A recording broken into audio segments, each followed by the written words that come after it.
Good morning. Hypnosis. You can call it self-hypnosis. You can call it guided hypnosis. But how are you practicing hypnosis? And so I want to share with you the difference, first of all. Guided hypnosis is just somebody like me taking what you say that you want and putting it into words that fit what you've asked me to, and then I speak them, and then you follow along. Okay, so it says it's back on. So hopefully, if you can do a little heart or an emoji or something to let me know you're there, that would be great. Okay, so it's important to know that you're practicing self-hypnosis and you have your whole life. And the idea, people think that hypnosis is something that's so scary, and I'm going to go over some different myths with you. The idea is that if you're practicing it and you're not aware of it, but you can become aware of it and begin to practice it effectively, you'll change everything. And that is exactly what I did in my life. And so that's why I'm here. My name is Tammy Workman-Lopez, or Coach Tammy Star. My company is sparkshope.life. And my whole thing is to help you rethink, revive your life, and then rejoice and live in it. And so I want to share with you a second of why I do this, so you can, hey Maria, good to see you, darling, big hugs. I do this because I went through the same process. I was practicing negative self-hypnosis, negative thinking, negative beliefs about myself, all these self-doubts, all this perfectionism stuff. That's what negative self-hypnosis is. But I didn't know I was practicing it. I thought it was just the truth. I thought that I wasn't good enough. I thought that there wasn't ever going to be enough for me. I thought that the way I was treated was because I deserved it. But that was not the case. But I didn't know that. I didn't know I was practicing that programming. So I want to share with you some of the myths so you can begin to notice where you might also be practicing some programming, but you're just not aware of it. And by the way, guys, it's not your fault. It's the way you're trained growing up. It's the way your parents were trained growing up. It's just part of our culture and our situation. So it's not like, oh, I was doing this on purpose, or I was trying to be, a particular kind of way. No, it's just what we're taught. It's just what we do. So number one, hypnosis is bad, evil, against God. Practicing hypnosis is something that you have been born to be able to do, right? So our body, our brain, our experience, once we get good at something, it becomes automatically programmed. And just like, say, for instance, when you learn how to drive, when you first had to do it, you're like, okay, I got to get in the car. I got to turn the key. I got to, make sure the steering is right. I got to make sure I'm in drive and not reverse. You had to think about all that stuff. Now, because it's programmed and automatic, you just do it. You don't even think about it. But when you had to go take your driving test, I was not feeling confident. I'm like, oh my gosh, something's going to mess up, all this stuff.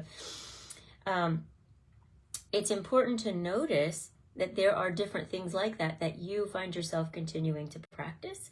And you might find that there are things that are detrimental. So for example, I have clients that wake up in the morning and they're like, oh God, I look terrible. And it's not just a thought, it's a whole practice. Like, I look terrible, nothing's gonna fit me, it's gonna be this problem and that problem, and look at my face and look at my chest and look at my stomach and look at my legs and look at what's wrong with me and look at what was wrong with what I did, and I shouldn't have been eating these things, and I shouldn't be doing that, and I shouldn't be doing this. And they do it all morning while they're getting ready. It's just a beat up. It's a practice, right?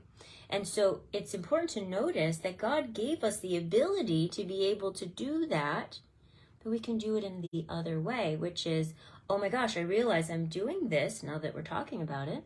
And you can allow yourself to go, oh, how would I treat someone else? How would I help somebody else feel about their body and their experience of the morning? You'd be like, hello, good morning, beautiful.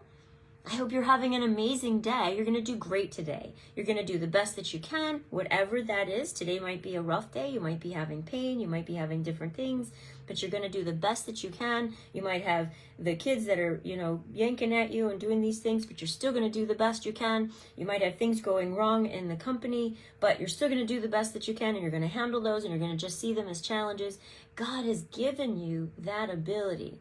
He's given you the decree or the job to be a creator. And so the fact that you're creating is perfect. It's just that you're creating in a way that could be harmful for you. We get to change that. And so as I'm sharing these things with you, I'm giving you examples on how to change it and how to be more effective with it. So wake up in your morning, look at yourself, and imagine you were talking to a friend that you loved. Not you, if you're not kind to you. Imagine it's a friend, but look into your eyes. All right, I'm going to practice that right now. I'm looking into my eyes. Good morning, beautiful. I love you so much. I'm so appreciative that you're in my life. I so appreciate all that you do. You're such an inspiration. You're out there making a difference for people and out into the world. It just moves me so much. And I love these things about you. And fill in those things. What do you love about your friend? And you think about your friend as you. What are the things that you do? You're out there making a difference. You're out there touching people's lives. You're out there helping people in whatever way that is. That's an inspiration. So allow yourself to do that. Okay, myth number 2. People think that hypnosis is about controlling them. And actually, you can't be controlled, right? You can allow somebody to make suggestions, and then you can decide whether or not you want to accept them. Now, hypnosis can be used incorrectly, right? Just like if you go to any doctor, they can misuse their authority. They can misuse what they do, and they can hurt you, right? The same thing goes with somebody who's practicing any practice. So it's important that you just don't go trusting anybody willy-nilly. Hey there, Michelle. Good to see you, darling. Big hearts.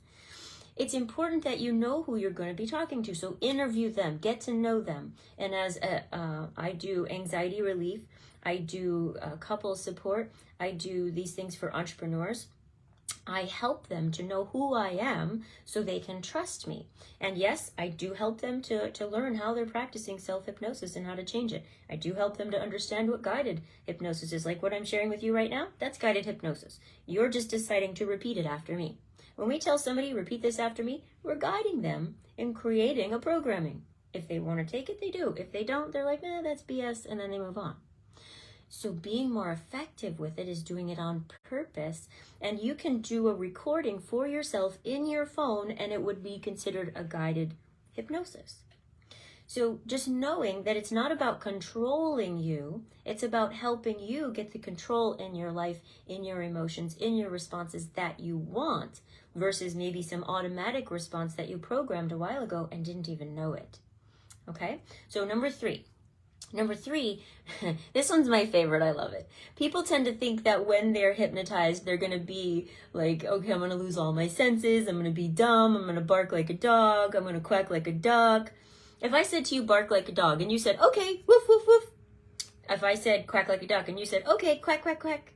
Right? We do that with kids all the time. What do dogs say? What do cows say? Moo. Right? That's all it is. So somebody's making a suggestion to you, and you're saying, yeah. Now, I want to explain, you might say, well, I see it happening on stage, and it doesn't seem like they're in control. There's a different step to stage hypnosis. And this is for any kind of, theater. When you go on a stage, the brain automatically knows you're going on the stage to perform, right? So there's an automatic agreement. If I'm going to do this, I'm going up there to be part of the performance.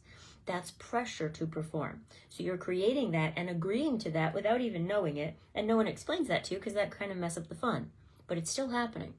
In addition, here's a person that says, I'm going to give suggestions. They'll call them commands. I'm going to give these commands and you're going to obey them.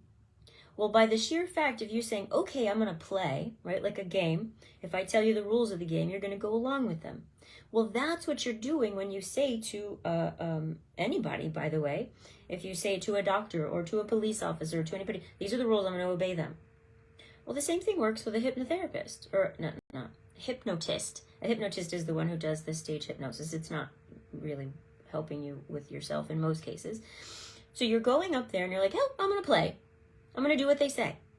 And so your subconscious mind already knows that's what you're doing. And so it's going to go along with it because that's what you're telling it it's supposed to do. Your subconscious mind is obedient to you. And so it's important to know that if you do go on a stage and you do quack like a duck and you do bark like a dog, it's because you decided to go on that stage and you decided now you're in an unwritten agreement that says, I'm going to perform and I'm going to do what this person says that I get to do. And so if barking like a dog and quacking like a duck is one of them, your subconscious mind is now part of playing that game. Now, some people are more suggestible than others. Some people are like, yeah, I want to play. And then they're just like, yay, and they play. Other people like myself, I'm very analytical. I'm very, like, I had a lot of trauma growing up. So I'm like, no, not going to do it. And even if I did do it, I'm not going to allow myself to follow those suggestions because I don't trust the process. Because that's just my personality. That's my hesitations. And that's how I am anyway. So you'll see, even if somebody goes up there like I have, just to see what would happen, because I thought it was about mind control, and I was like, what is that going to be like? Nothing happens. You just sit there going like, hey, nothing's happening. It's because it's not about control. It's because if somebody allows themselves to say, yep, I want to play this game, they do. And if somebody like me says, hey, I want to see how they can control me, it's not about control, so it's not going to work. So I just want to clarify that one a little bit more. So when you realize you're working with a hypnotherapist, it is not the same thing as a hypnotist, right? A hypnotist on stage, a stage performer, is somebody that is doing stuff for fun. They're not doing stuff to help you. A hypnotherapist is doing stuff to help you. Now, I also want to clarify, just because the term therapist is there, they're not all therapists, right? There are some therapists who do hypnotherapy, but somebody who just does hypnotherapy isn't a therapist. So I want to be clear about that too. And I let my clients know that. I am a coach that helps them to understand how to practice hypnosis on purpose. And if you think about it, hypnosis is just like meditation with a goal to change. And when you have somebody that's helping you, it's just guided self-hypnosis. And again, I want to reiterate that there are people who maybe don't know what they're doing, or they have an ill intention. That's why you might read in the news that say, oh, this person hurt somebody under hypnosis. Just like a doctor can hurt somebody, or a dentist can hurt somebody intentionally. Different therapists can hurt somebody. They may not mean to sometimes, and other times they do mean to, right? So it's important to know who you're working with, so you make sure that they're doing the right thing in your best interest. That's important. You shop around. You don't just jump in. Unless it's for something you don't find is a big deal, and you're like, oh, it's a group and there's people around. Okay, I'll try it. I don't ever try it unless I know they're Christian, because they can say and request inappropriate things, and I don't want to be part of that. So even in that regard, I'm still careful. All right, number 4, being in hypnosis is the same as falling asleep. It totally is not. So when you start to fall asleep and you're right there, still kind of listening, still kind of not, it's more like that, right? When you hit REM, it's no longer, right? In REM, you're in your own dreams, and you really don't hear what's going on. It's when you kind of come back out of REM that you begin to hear. So it's before that deep REM stage of sleep. It's like right before you're falling asleep and somebody comes in and says, hey, can I do this? And you're really not thinking so much about it. So let's say one of the kids comes in, can I have ice cream? And you're like, oh, what's the sleep? Ice cream? Whatever, sure. Now, if they're like, hey, can I shoot the dog? What the heck? You'd like wake up. Why are you asking me that? What's wrong with you? So it's you're relaxed and you're like, okay. So it's like that. It's more like being super relaxed and just ready to fall asleep. But you're able to hear, you're able to follow along the suggestions, right? Which is what we want. You're wanting to create an aspect of change. And so that's what we're helping with. Okay, number 5. People who are smart can't be hypnotized. Now, I kind of just answered this. Another version that people like to say is people who are weak can be hypnotized. That's so uncool, right? Like putting people down, being unkind. The idea is we are always practicing self-hypnosis. You are doing it to yourself. So whether you think you're smart or you think you're not, whatever, you can be hypnotized. You're hypnotizing yourself. You can imagine going off and doing something. You can imagine a trip. You can imagine driving somewhere and getting there and getting off the exit. That's not really happening. You're imagining yourself being there, and you're like, oh yeah, I would do this and I would do that. And you're like really imagining it like you're really there. Imagine getting into an argument with somebody. I bet you've done that before. And you're just like, oh, I'm so mad. I can't believe that. And then you're just like, hey, hang on. I just imagined it. It didn't really happen yet. Right? It's not going to happen like that. I'm going to do this so that doesn't happen. Right? So it's important to notice, same thing when you watch TV. If you're watching TV and you're like getting all involved and you're like, gosh, I can't believe they did that. Why did this one do it to that one? And I'm always like, why don't they just communicate? Why can't they just talk to each other? That wouldn't have happened if they just said this. It's because you're allowing yourself to imagine that the show is real. those things are really happening. You're not continually reminding yourself, well, they're just actors. That's just an actor who said that and did that, and that's not a real show, and that's not a real room, and that's not a real house. You're not reminding yourself that stuff. You're letting yourself step into this not reality, imagining and pretending that it is. That's self-hypnosis. So give yourself permission to not have judgment on the fact that you are an amazing creator and you can do these things. It's just who you are. It's part of how God made you. Okay, number 6. Hypnosis is known as a miracle cure. It's not a cure at all. But what makes it feel like a miracle cure, not that it is, it helps you to become in control of your thinking and your emotions. It helps you to stop being reactive. It helps you to be able to learn new ways and new methods in a different way. It helps you to let go of old beliefs that are stopping you from doing things. It helps you to let go of negative thinking about yourself and perfectionism and how it has to be and judgment on other people. And imagine you had all of that out of your life and you're able to just flow and have what you wanted. It feels like a miracle cure.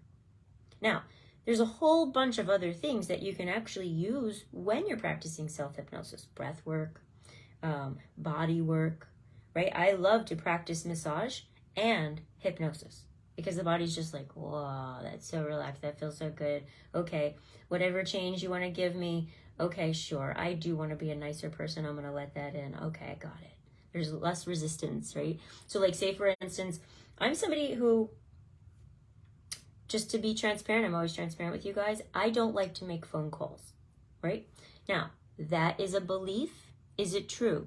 Actually, I take a look and I go, no, I like to talk to the person on the other end. But that initial belief does come up, and I used to think it was true. And there are times when it tries to come up again, and I have to be like, no, I'm looking forward to talking to the other person on the call. I'm looking forward to helping them. I'm looking forward to supporting them, and they're probably going to want to help me and support me. Yeah, no, that's not true. Shift. And if we could do it during a massage, whoa. It's great stuff. Just to kind of put that in there for you, I actually suggest to my clients that they do, as I'm doing the work with them, that they also get a massage at the same time. So anyways, number 6, hypnosis is an excellent tool for convincing someone to confess. Actually, it is not. They have used it in, you know, like with police and things like that. So it is something that they have looked at, but it's important to be very careful because we can plant things with somebody. So for example, if I said to you, do you remember that person in a red shirt? All of a sudden your mind is now searching for a person in a red shirt. So it actually isn't that great. It can actually post incorrect suggestions. Now, if we said to somebody, tell me what you saw, then they're going to be able to do that. Now, if you let somebody relax, they might be easier able to tell you what you saw. So that's the reason why it may be helpful, but it's not actually proven to be like, oh my gosh, this is definitely something that we want to use. Okay? All right. So number 8, when hypnotized, I can't remember what is happening. That's actually, it's not true, but if you're somebody who has trouble remembering anyways, then it'll be true for you. But what I do with my clients is I record everything, and they if they'd like to, they can have a copy of that. And I also take notes on everything. And a lot of the work I do is at a conscious level where you and I are talking right here, and you may just close your eyes and you may just imagine, and you're still speaking to me with your eyes closed, and your body's just relaxing more and more, and you're breathing calmer, you're releasing tension, you're letting go, any of this stuff here. And people say, oh, I can't empty my mind. You're not supposed to empty your mind, right? It's just as you practice on these things, you're no longer thinking of the thing that stressed you. So you're relaxing your body and you're thinking about that. You're thinking about relaxing your shoulders. You're thinking, and as you think about that, you're emptying your mind of the stressor or the resistance. So that's what that term actually means. It's not like you go out of your body or out of your mind. That's not the thing at all, right? It's not like you're pulling out your spirit somehow and letting something else in. That is not it at all, promise. Again, if you're working with somebody who's not ethical and that's something that you say to them, that's what I want you to do, that's not the same thing, right? Not the same thing. So I just want to, now I want to separate those two. You could be working with somebody who's not ethical, doing it without your permission. You can work with somebody who's doing it ethical, that you're doing it with their permission, but that's still not hypnosis work. That's something else. Okay. And then number 9, you can be trapped in hypnosis. Absolutely not. you can actually fall asleep during hypnosis, and then you're not really paying attention the same way. You're not really hearing it the same way. But that's why I do a recording, so that way you can listen to it again after, so it's irrelevant.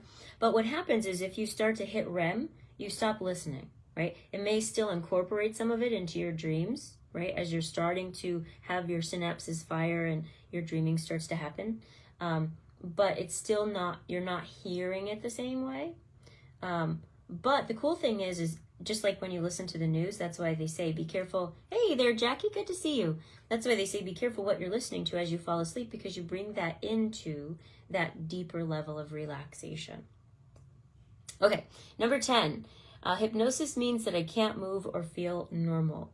It does not mean that. You can scratch, you can move, you can do anything that you want. You're not trapped, you're not frozen, you can't, you could pass gas, you could do anything that you could do normally is the same exact thing that you can do when you're doing hypnosis work, right? Because it's still your normal body, your normal experience. Now what happens, here's the super cool thing. Most people have never practiced relaxing to a deep level.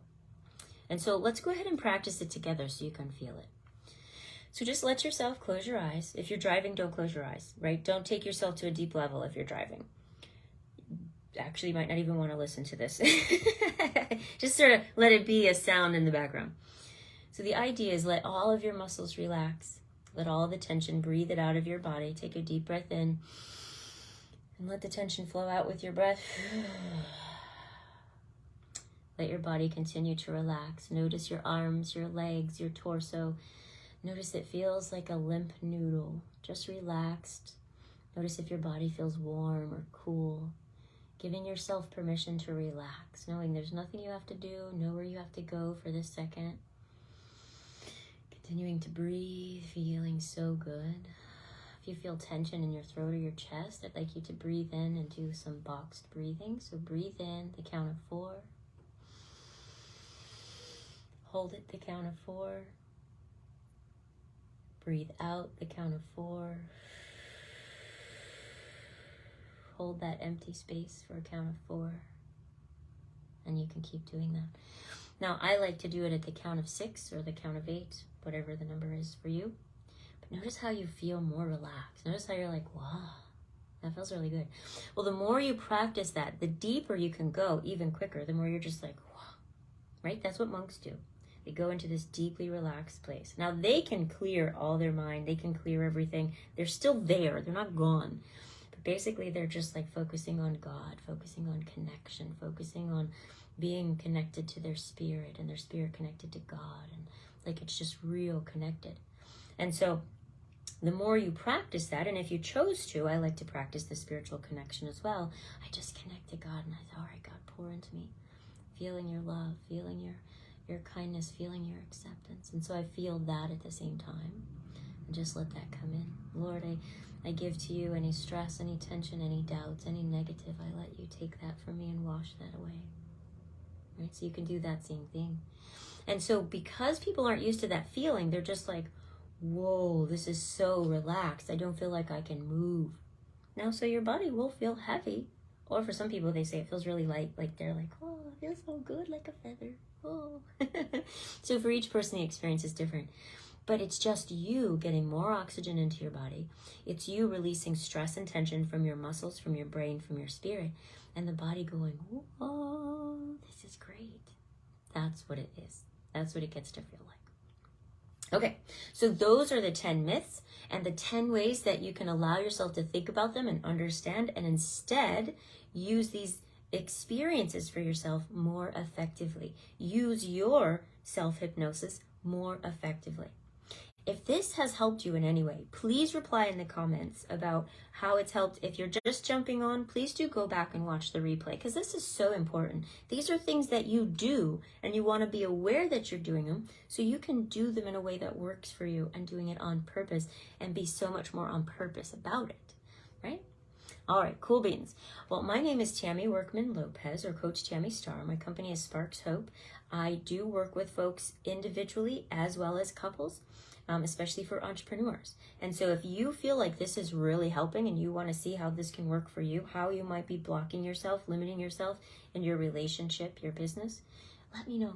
I really want to be here to support you in that. This is something that I've not only learned myself, but I've also learned even more through my clients, as well as I've got my education, I've got my background, I can give you all that information as well.